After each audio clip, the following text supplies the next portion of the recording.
You're listening to The World Cafe. I'm Talia Schlanger. Okay, you want to talk about stories? My guest, Kristin Hersh, has got stories. And I got to be honest, in this session, they absolutely knocked me out.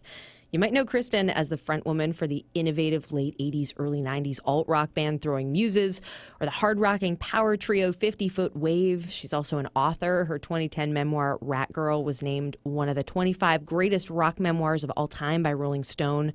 When she was a teen, Kristin survived a car accident that made a crack in her skull.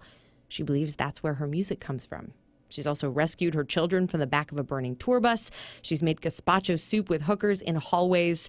And that is just the beginning, okay? A lot of those stories come up in the conversation you're going to hear and show up in her latest work. It's a double album accompanied by a book of lyrics and prose called Wyatt at the Coyote Palace. It was inspired by her son Wyatt, who has Asperger's. The album itself was recorded with a full band, but right now it is just Kristin, her guitar, and one of the most compelling spirits you'll ever meet performing live at the World Cafe. This is Kristin Hersh with the song Bright.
Jokes for the slow, water for the wicked, and love for the lonely. Cold sheets, hot light, heavy tries, hurling us back into the bright.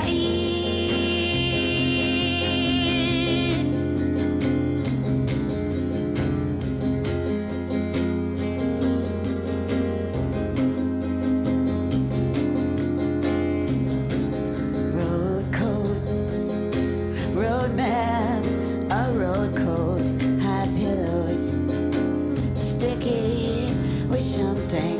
What was that awful drink? What was that cheerleader drink for the wicked and love for the lonely? Cold feet, hot light, heavy tries, hurling us back into the bright.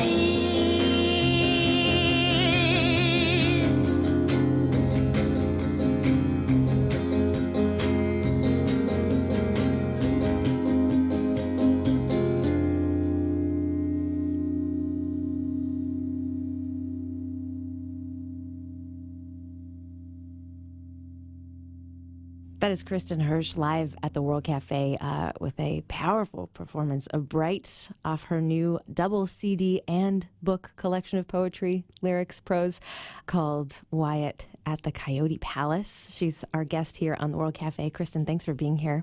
Thank you for having me. It's a pleasure. And since so much of this work is based in your prose and in your writing, I'm wondering if you wouldn't mind starting off this interview by reading one of my favorite pieces of prose from now I'm book. shy. Are you? Go ahead. Are you? Would you read it for me? It's just it's the very end here. Oh. And it's I just love it. Starting at floods, if you wouldn't mind. Floods? 2. And the one where the ceiling collapsed, our roof caught fire. How is that even possible? It's not, but it's true. We just gave up, laughed. Life is ludicrous. Why do we almost die when we're just going to die later anyway? I don't know. Rehearsal? My son Bo tells me that a snake sheds in order to grow. Molting. They'd suffocate if they didn't change bodies and start over. A practice death. Can't live till you die. Our lives get itchy, we peel them off, start over. Like Wyatt says, crossing a threshold and starting a new life. Same thing. Yeah.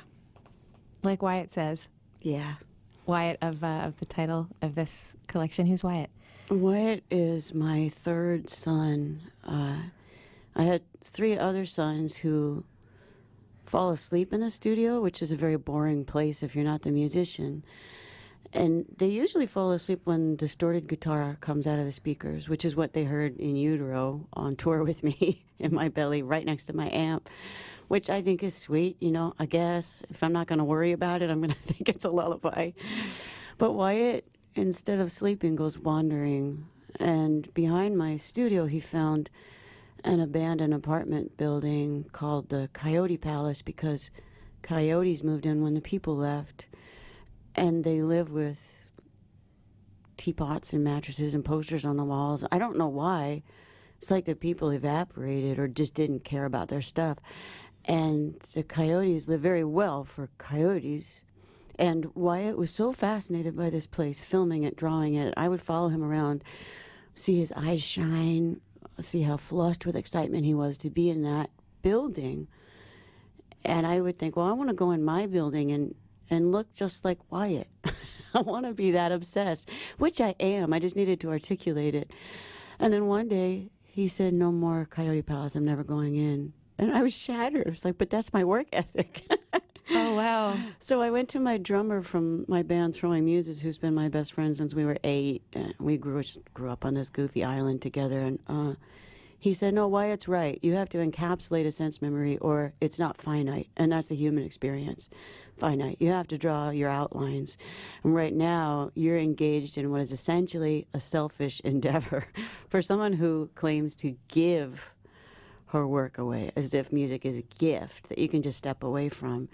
You've locked yourself into the studio for 5 years and you never want to come out, do you? It's like, no, I don't want outlines. I don't want death. I don't want finite. I want this world to last forever. And Dave was right. And Wyatt was right. A sensory involvement can only resonate once you close the door on it. And you don't have to walk away completely unattached, but detached is different. You have to give it as a gift, and it doesn't count unless you kill it in yourself first. Wow. What is it about Wyatt that lets him be so wise about stuff like that? I've been asking him that for years. He's wired differently for sure. And I know he and I are a little similar, but I'm not nearly the floating soul that he is. It's as if we say we're like dogs. We have very highly developed superegos and viscera. You know, our ids are firmly intact and we would die for you. But we're lacking is everything in the middle. And I'm not proud that I don't have an ego. I'm just saying the gaps are telling. Yeah. What I love is that like from reading about your story and reading a little bit about this record, I know, and some of your listeners might know that Wyatt has autism. That's what people would call it. And we've been speaking about him for minutes now, and you've told me a lot of his story, and all you've mentioned are his gifts and his floating soul perspective. And I love that. I argued against the artistic personality for most of my career. And my arguments were valid. Humans are human. Yeah. Even, in any sphere. How dare we say that one discipline is art and another isn't? There is kindness and honesty, and we can just stop there. And then I met Wyatt.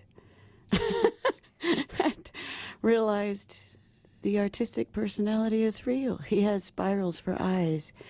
He never stops drawing, hasn't since he was about 2.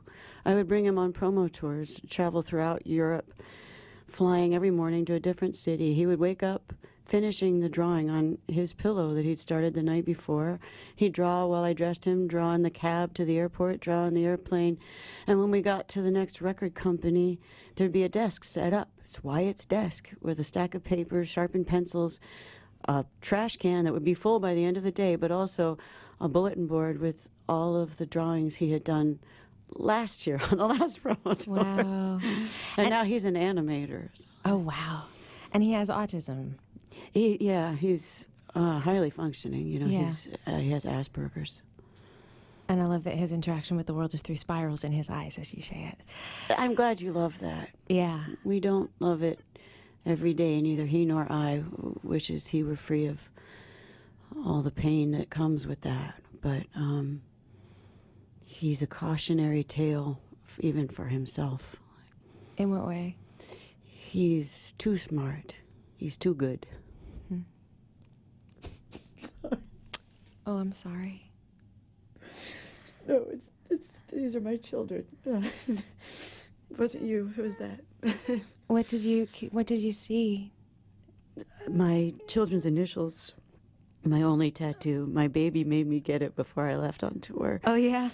I was headed to Australia from New Orleans, and he said, I don't think you're going to come back unless you have prayer beads. And so my children's initials on my wrist are why nobody can slit their wrists. Oh, my. It sounds heavy, but really it's a reminder of lightness. There's nothing lighter and more burdensome than being a mother. Yeah. You feel all the pain and no pain.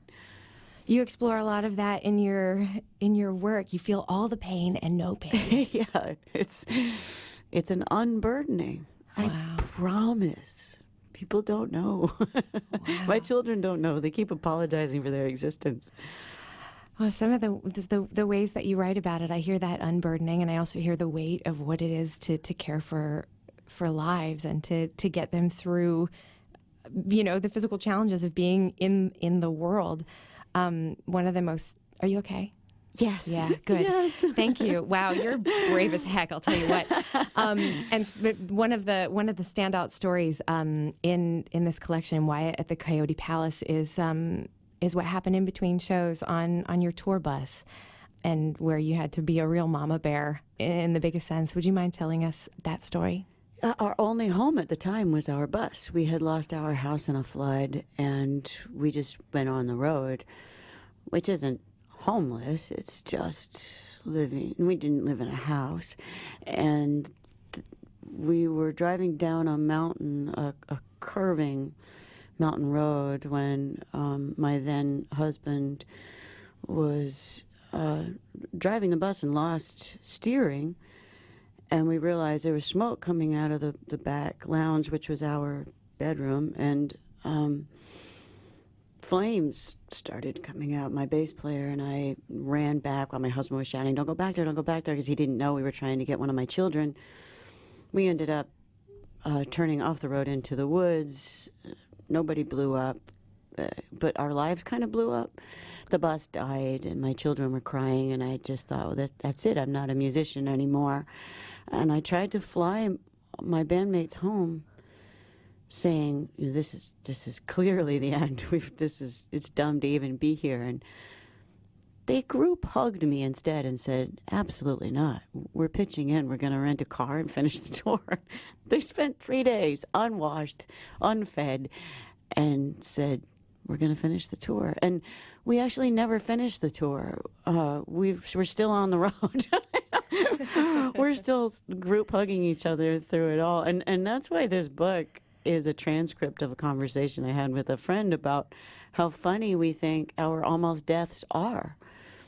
It's not that we don't take life seriously. In fact, we take life very, very seriously.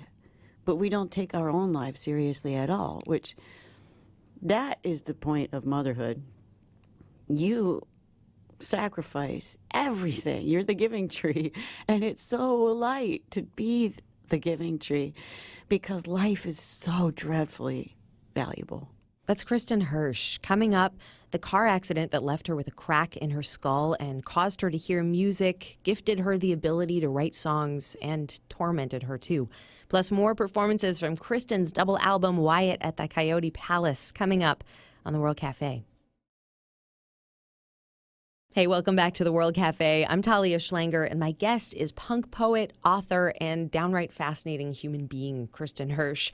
Her career includes fronting the 90s alt-rock band Throwing Muses, the power rock trio 50 Foot Wave, and a stack of solo releases, including her latest, a double album and book of prose called Wyatt at the Coyote Palace. Coming up, Kristin talks about how her gift for music was linked to what some people would call mental illness. But first, another performance live at the World Cafe. Here's Kristin Hersh with Detox.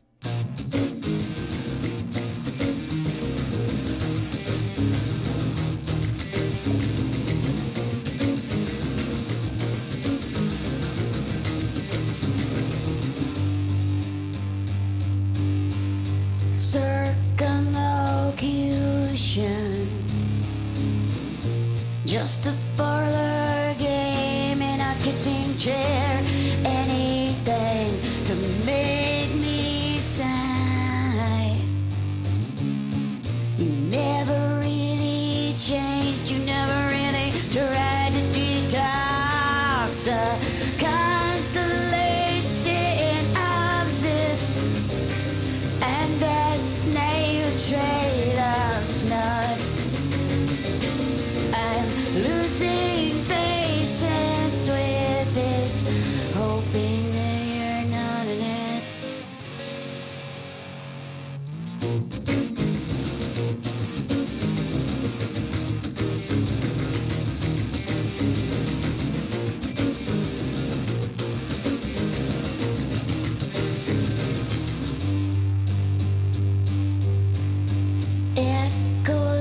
Echolocation. I own those ugly streets and that ugly man by walking all over them, by being other than. I never really tried to detox a dire harbinger, fire engine red. What holds yourselves together will just a killer's fear of death.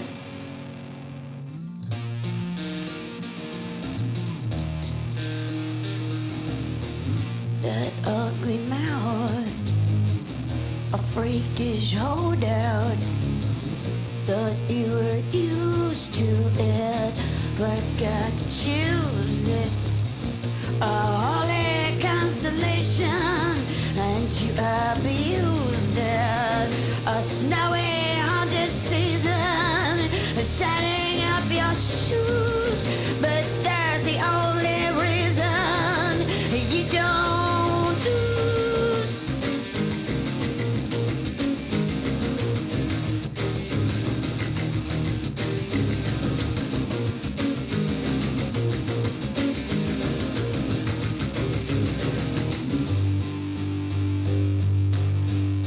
Self-immolation, just a parlor game in a kissing chair, anything to make me laugh. That's Kristin Hersh with Detox off her book and record, Wyatt at the Coyote Palace. What'd you write Detox about? I don't know what any of my songs are about. All right. Well, that's actually not true. I don't write songs about anything. I have always heard songs and copied them down. Ever since I was in a car accident when I was a teenager and sustained a double concussion, I started hearing music, and that's what my songs were.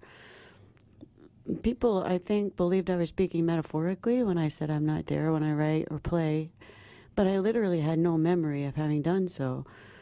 So I'm used to answering that question that way. I don't know what my songs are about, but I was treated for unrelated PTSD in the last couple of years, and that revealed an alternate personality, which was music, where all of my traumas went. They just became sound. So I was always able to be a very good friend, a nice lady, a good mother, wife, band leader, and I was writing this kind of horrifying music. I felt like it was good, it was Will, but it was still very dark compared to me. And I had to go through the process of integration where I became the music and Kristin, which is what I am now. So I do actually know what the songs are about. I know the memories and conversations that led to them, because they're all true events. But I tend not to be able to think of other words for them. They just are. They are, yeah. And so there was a time when you, I guess, you described it once as a crack in your skull that would be this portal, I guess. To Yeah, which is literally a crack in my skull. Right? Yeah. And yeah, literally a crack in your skull. We say you don't speak in metaphors, and that really isn't a metaphor. It's literally a crack in your skull that opened up this well. And I'm wondering, I know that you say you've resolved it now, but at the time and when you were a younger songwriter and a younger citizen of the earth, how did you deal with the appearance of sound in your head? Not well. It wasn't in my head. It was outside, but no one else could hear it. And I believed in it. I didn't think it was coming from me. I thought they all weren't listening. And then when I saw that it resonated with a particular kind of person who seemed to need it, I published it. So I was definitely torn as to what truth means. I was being told that this was not clarity, it was mental illness of some kind, at least a sensory input mistake. And then I would see it resonate vividly with people on the outside, a certain kind of person. That's not for everyone. And now I don't hate music anymore. I don't fear it. I love it, but I'm not a songwriter. I don't write songs anymore. I don't hear them. This record and all the records I'm working were all written before I was treated for PTSD, and it took away what is called dissociative disorder, like shell shock, but it's less a disorder than it is a coping and survival mechanism. So I'm not sure I should have been cured. If I weren't cured, I would still have my coping mechanism and I would still be a songwriter. That's what I'm wondering now, because if what I'm hearing is that you received this gift that some people would have called a mental disorder, but that you perceived as a gift, and that is sort of the basis for all of the art that you've made, and then you got to this point where you were diagnosed for PTSD, and that sort of erased this portal or brought those two parts of you together. Do you regret being treated for PTSD? Is that a detriment to your art? It is, for sure. And yet, I'm a better musician for it. I just don't write songs right now. Wow. It may be that because I am both the songs and Kristin, I'll pick up a guitar one day and know how songs go. But I haven't tried. I'm a healthy human being for the first time in my life. It's quiet in here, and I love music instead of being afraid of it. And maybe that's better than being a songwriter. I get to be a human being. Well, I did want to ask you after reading this book whether you wanted to look up at the sky at some point and say, can we just calm down for a minute? Like, you have all these unbelievable things happen to you, and that moment of quiet, I guess. What's it like to play songs from Wyatt at the Coyote Palace, knowing that you're in a different headspace than you were when you received them? Playing is amazing now. I was never there. The first time I ever played post-integration was live on the BBC in London. Because I'd been so afraid to pick up the guitar. I thought it was some magic spell that would come back and curse me again, or maybe I didn't know how to play. I didn't know what would happen. So I just put it off until I was actually at the BBC and holding the guitar, terrified. The publicist was holding it out and I wasn't taking it. It would sound so dramatic, but it sort of was. And the host was waiting for me to play, and I sat down thinking, but Kristin can't do this. I had suffered debilitating stage fright my whole life because I'd be me in the dressing room doing deals with God, slamming beers, when like, don't make me go out there. I don't know what's going to happen. I can't do this. I don't know what you guys are asking me to do. And I sat down in front of the mic just like we're sitting right now. And I played and I could see my fingers moving and I knew the chords and I knew what the song was about. And I could sing and I wasn't lying. It was viscerally real. It was raw and it was exactly what it should have been all along. I was so happy. I looked up and the poor host is just crying. I thought, oh no, I scared her. But I love playing now. I don't mean to say it was a mistake. I just don't know that I'll ever have new songs. Wow. I guess time will. I don't know what to hope for in this case. That's very kind of you to understand. Yeah. That's a really interesting space to be. What scares you? What scares you now?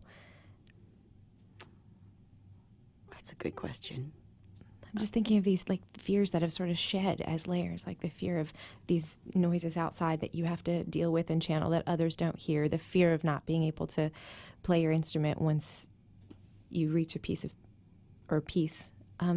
there anything that still scares you now? There's a great deal of shame associated with dissociation. That's why you break off into another personality.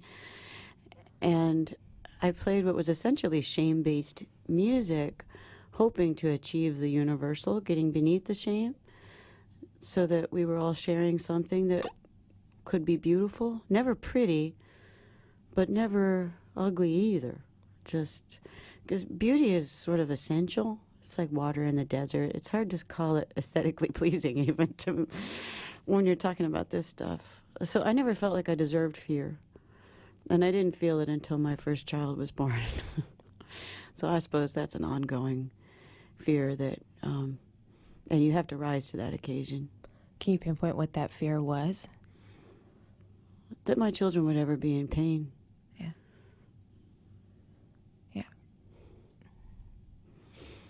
Sorry. That's all right. It's often hard to know what to hope for, like you say. Yeah. What do you hope for your kids? They don't turn out like me. That's how we all hope for our kids. Oh my goodness. Let's take a moment and listen to one off CD from this record. We're going to take a moment and then come back and talk about some of the humor that you bring to this canon. Okay, I'd love to listen to Soma Gone Slapstick.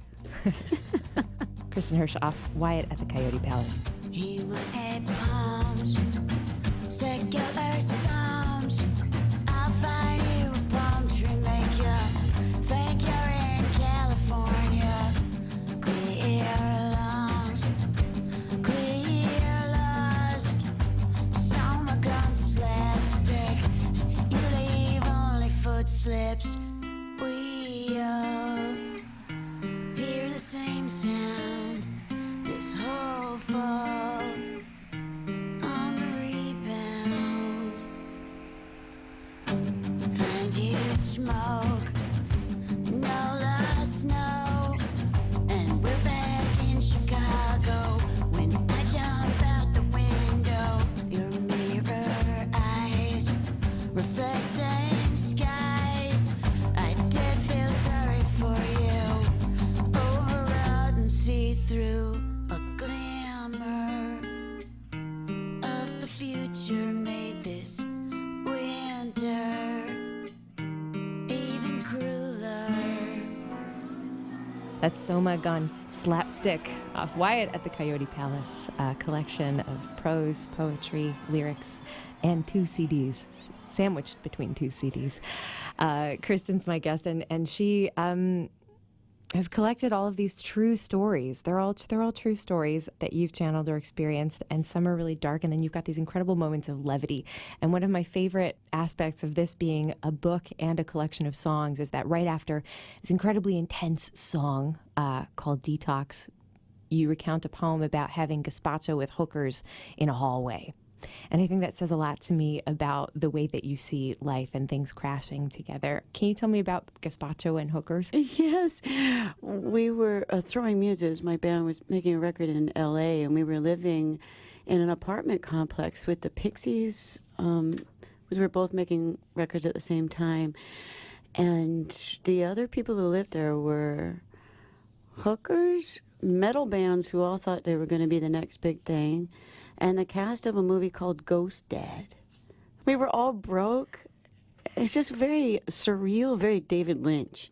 And my bass player, Fred, and I, who are from that same little island that my bandmates are all from, couldn't bear that it never rained. We were going through this heat wave, and it just felt like the smog was landing and not clearing out. And so we decided that gazpacho was the answer. We tried rain dances, or he did, on the balcony. And we weren't foodies. We weren't good at making gazpacho, in other words. So we just jammed a bunch of salad into the blender, and it wasn't happening. But we wouldn't give up because we were so bored. And we just kept going to the grocery store and buying more ingredients and more ingredients until every single vessel in the apartment was full of this red goo, and it was spread all over the apartment as if the roof were leaking soup. And we just hated gazpacho by then, so we pushed it all out into the hallway, and that's where the hookers hung out. They talked to each other and smoke, and we just started ladling out gazpacho for everybody until it was a party, sort of a dismal party, but a party nonetheless. And they were definitely dressed to party. So we ate the gazpacho. I don't remember if it sucked or not, but we decided it didn't because it was detoxifying. Detoxifying. Yes, it was, we were detoxing. Cleansing. And then you went and generously included the recipe for hooker gazpacho in this collection. Yeah, just about anybody can make hooker gazpacho. I mean, this record is so much. You can read it, you can cook it, you can laugh to it, you could cry to it, and you seem to be able to make a party out of just about anything, just like you did with. That's what you have to do when you're in a band. Yeah, we have been on tour since we were teenagers, or in the studio, and they're very similar places to be. It's sort of trapped, and that means you have to fly out through the skylight. The only way to do that for us is music. That's our vocabulary and our escape. And the only way to do that gleefully, so you don't spiral down into hell, is to take on heaven. And you do that laughing. What happens when you share such personal stories in your music and your poetry, and then you go out on the road and you meet the people who listen to it? I'm humbled. I don't understand the process. I don't know how you could ride this roller coaster willingly and know that I'm not going to screw you over by lying or sucking. I don't know how they do that. And they do it. You did it. I can hear how articulate you are about the listening process. I went so far down the rabbit hole with you, Kristin. I really went there. Thank you open the door for it. But I'm sitting here with you, and I feel like I know you inside your heart from experiencing your work, and I feel like a lot of the people who are fans feel the same way. Does it ever get uncomfortable that there's this body of people out there who feel like they know a part of you? It seems like the listening experience is more about taking on a soundtrack as your own. And that's what floors me. I just can't stop asking questions about it. Like, why? And they say, because I'm not alone. It means I'm not alone. But there's a little bit more to it than that. We're not just sitting in a pit together. There's a climbing out that we do because of each other. If I just wrote this and sat in my garage playing it, it would be nice. But it's a social endeavor, and as a shy person, I don't like that. I can say I love them for what they do, and then cut to me at 2 a.m. trying to sneak out of the back door of a club and having people that are much bigger than me who aren't shy and very drunk cry on me. There's a spiritual thing that they get from the music that they definitely attribute to me. And I'm a ludicrous person. I look like Doris Day. Like, it doesn't make any sense that they should come to this person as very small, fragile, goofy person. I feel like it's maybe misguided to attribute it to me in any way. The person standing in the puddle. Well, who do you attribute it to or who do you attribute it to if not to yourself? That's why I keep asking the questions. Yeah. It's like, what is it that we're doing? And I like the not being alone. I like the crawling beneath any shame and getting to beauty. That's Wyatt, my son, just said to me on the phone. I was at a truck stop, and it was grim, and I felt for the people there.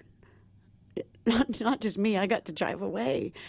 But I thought, what are they doing here? Why do we make grim? Why do we push grim onto each other? And why bleak? Why does that happen? And Wyatt said, keep looking at the ugly until it isn't ugly anymore. And I trust him. If you can do that, then that's why we're here. That's why this is a social endeavor. That's why bleak happens. I think he's right. I think there's this, not just a silver lining. I think there's a silver seed in there. I think I want to leave that there. That's perfect. Thanks. Thank you so much for being here. We're going to go out on another song. Let's go with Mississippi Kite, if that's okay. Off Crooked, yeah? Oh, sure. Yeah. You paint your own TV on the wall, carve out insects to feed us all. Lights flash by and the fast world echoes your thoughts. Your compass led you to the edge of a lake.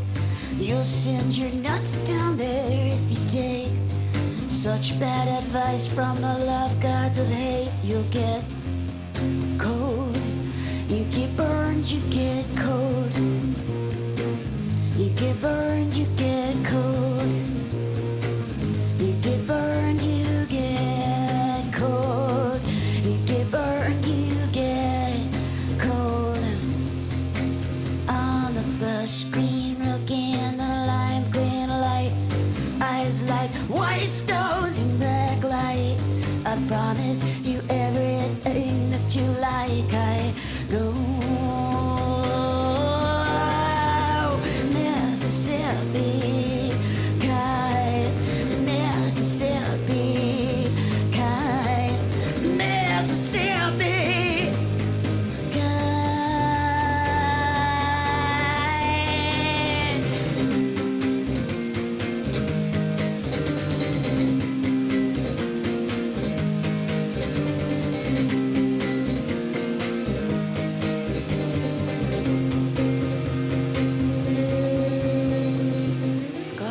sails us ambience, comic book nights, LA grim, the Hollywood Martians, lucky stiffs. When you told me enough times you can't give me enough rope to hang myself one time, but I can always hope. You come down on me so hard that I choke and go. You get burned, you get cold. You get burned, you get cold. You get burned, you get cold. You get burned, you get cold. Meanwhile, I feed you boric acid and air, lamp and drops, no cream, speckled eggs. The sweat seeps in through a crack in your head, and you go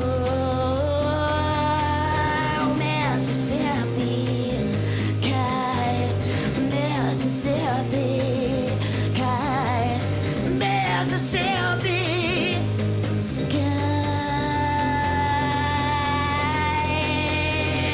Mississippi kite, Mississippi kite, Mississippi.